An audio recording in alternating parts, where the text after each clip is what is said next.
Hi guys, it's been a while.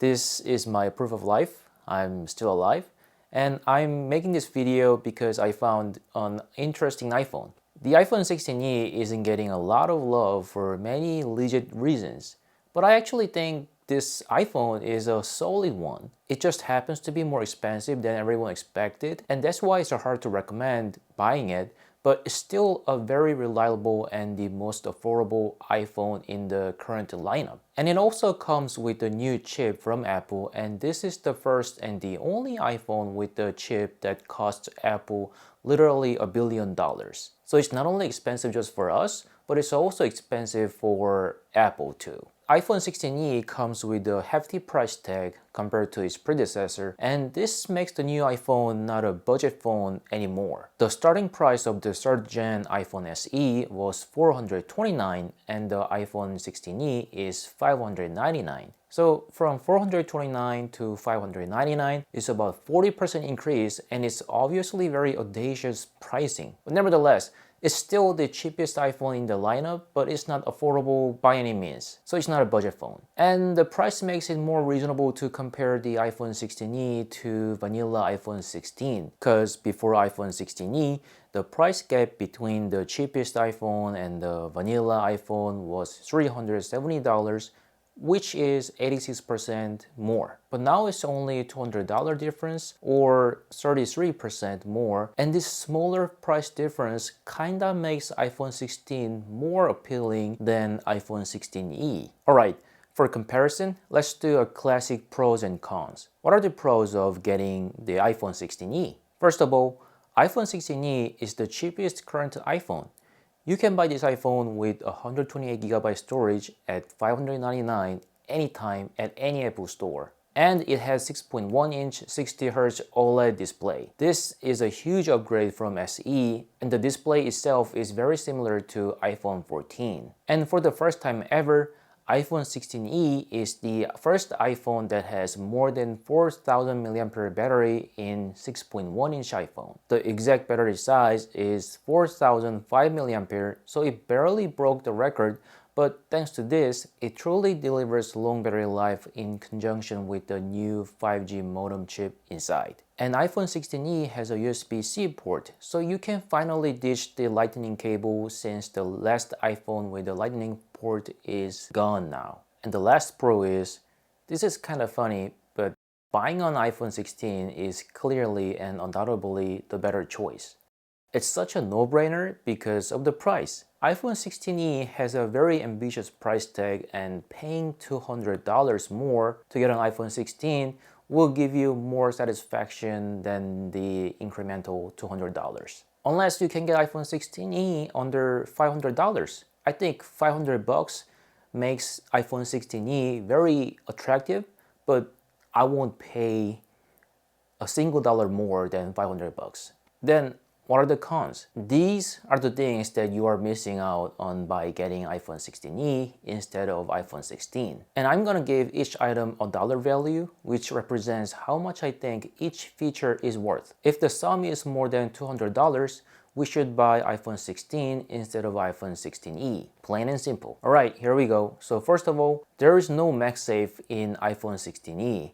And this is such a big deal to me, and I guess to everyone too. Apple thinks the target audience of iPhone 16e doesn't use wireless charging, and that's why Apple didn't put the magnet in the iPhone 16e, according to Apple. But what's even worse is even the case from Apple doesn't have a magnet. So if you want to use MagSafe accessories like the MagSafe wallet, you've got no other choice but to get a third-party MagSafe case for iPhone 16e.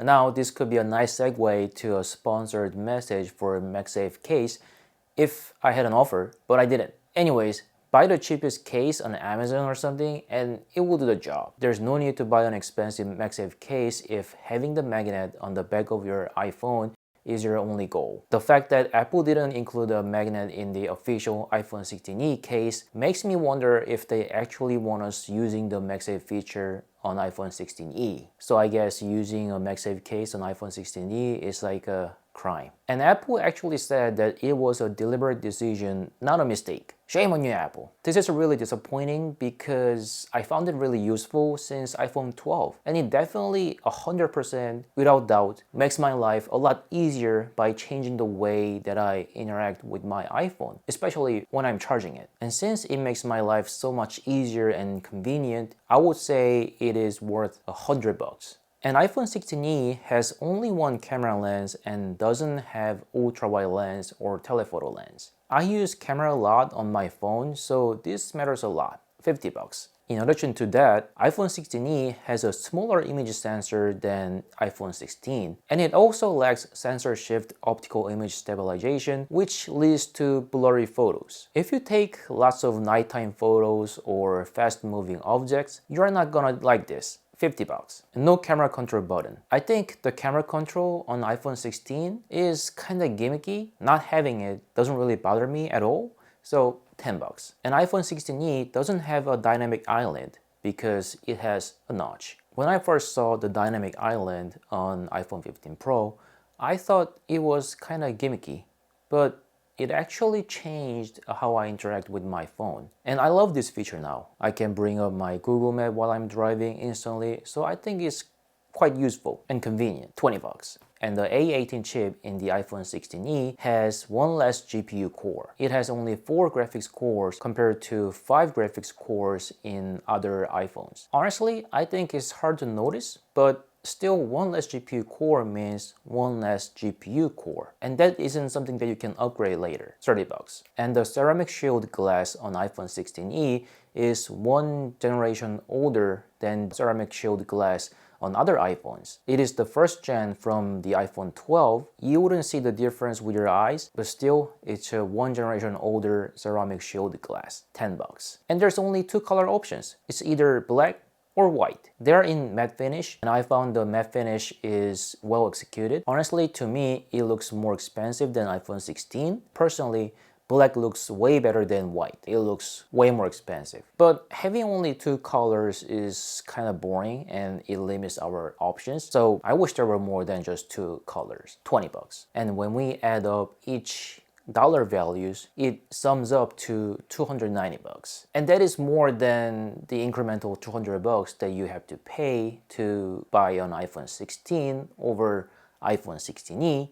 So iPhone 16, a unanimous decision. But the new 5G cellular chip in iPhone 16e is incredible, and this is something you cannot get in any other iPhones yet. Apple had been developing their own 5G modem chip for a while, and they used the first cellular chip for iPhone 16e. They named the chip C1, and this is the first Apple-designed 5G modem chip. And this wasn't an easy chip to make for Apple. They spent $1 billion to acquire a smartphone modem division from Intel, and it took 6 years to launch the new C1 chip. And the result is, in my opinion, is a huge success. Apple mentioned their new 5G modem chip very briefly in their introduction video of iPhone 16e. And what they exactly mentioned during that introduction video was, quote, fast and reliable 5G connectivity and most power efficient modem ever in an iPhone, unquote. The whole introduction took 20 seconds and it's very low key for something that took 6 years and $1 billion to make. But those 2 phrases said by Apple exactly describe what C1 is. Apple said the C1 is 25% more power efficient. And it seems like it is. I did many back-to-back data speed tests. I think I did 20 times